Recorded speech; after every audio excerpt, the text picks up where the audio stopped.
Many years ago, I left the beautiful islands of New Zealand to come to the land of opportunity on a basketball scholarship. And it all happened really quickly. I got called by a recruiter, and within 3 weeks, I was on a plane coming to college in America to a school called West Hills College. And there was no internet back in the day, so I didn't know where I was coming. But the only college basketball I'd seen at the time was on TV, was the Final Four. So I thought I was off to a school like that. So anyway, after a long plane flight to LA and a 2-hour Greyhound bus ride inland, I ended up at West Hills Junior College, a little town in the middle of California called Coalinga that's famous for 35,000 cows on the freeway. This junior college had 900 people. I was quite shocked, actually. Where's the beach? There was no beach. I thought California, I'm just going to see beautiful beaches everywhere.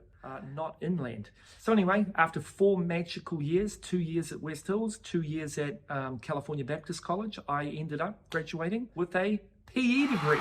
And so here I am about 30 years later. I've got 3 companies now, 2 marketing companies, VendCentral and CoolBreakrooms, both focused on the refreshment industry, and now also a SaaS technology platform co-founded with my good friend Greg out of New Zealand, ZippyAssist. And my education in business obviously hasn't come from a fancy school like Stanford or Harvard. My education in business has come through the school of hard knocks playing sports. And I grew up in New Zealand playing 3 sports that I literally pull information from on a daily basis. One is surfing, second one is rugby, and the third one is basketball. And so today I want to give you 5 tips on strategies that I pull daily to help run my business here in America.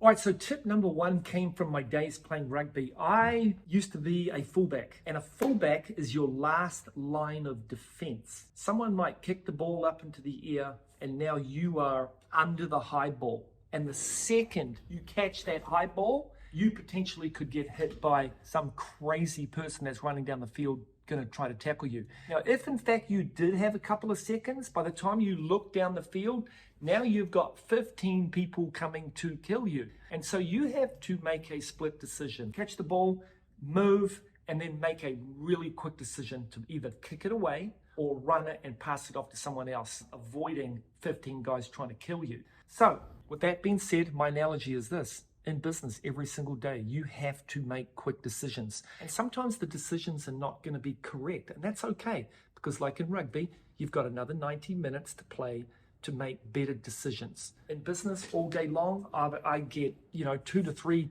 requests a day where you have to make a quick decision. And as long as you look after the customer and look after your team, even if you make a decision that's wrong, it's okay. Just learn from it and move on. Okay, so tip number 2 came from my surfing days. I was never a great surfer, but oh my gosh, I loved it. I still dream of going surfing. In fact, look at my wall. I've got surfing pictures up everywhere. But anyway, as a surfer, you are going to get pounded all day long. To get that ultimate ride, takes you a lot of work, and it's easy to get a little ride on a big 10-foot board in the white waters of Waikiki Beach.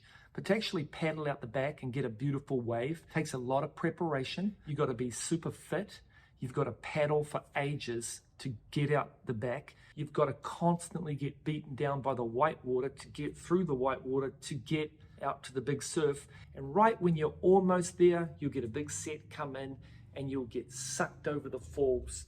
You'll be held under for probably like 30 seconds and you pop back up. You can barely breathe. You feel like you're dying, but you got to get back on the board and go hard out paddling to the sunset before you get hit by the next wave. So just like in business, you got to keep going. You are going to get hit and you've just got to find a way around it. You've got to just, get better, go to conferences, get better at your craft, but you can't stop. So like surfing, you got to keep moving. If you look out into the sunset and you see the guys out the back just sitting in the water waiting, once they see a big couple of sets rolling in, they're going to be moving to the left, moving to the right, trying to find that perfect spot to take off in. And it's the same for business. You've got new accounts coming, you've got old accounts leaving, you've got to hire and fire new staff. It's constantly non-stop. So lots of business analogies can come from surfing. So tip number 3 comes from my basketball days, and that is this. To win a championship requires a great team and a great team culture. And I played on winning basketball teams and I played on losing basketball teams. And Usually the losing teams is just bad culture. Sometimes you had great players, but the culture wasn't knitted together properly. And that's so true in business. Without a great team, it's hard to grow. I am so fortunate. I've got a team of about 18 to 20 people, some being employees, some being contractors, that give me the ability to float along the top of the 3 companies and do sales, and then I hand everything off to the people that actually do the work. And it's the same in basketball.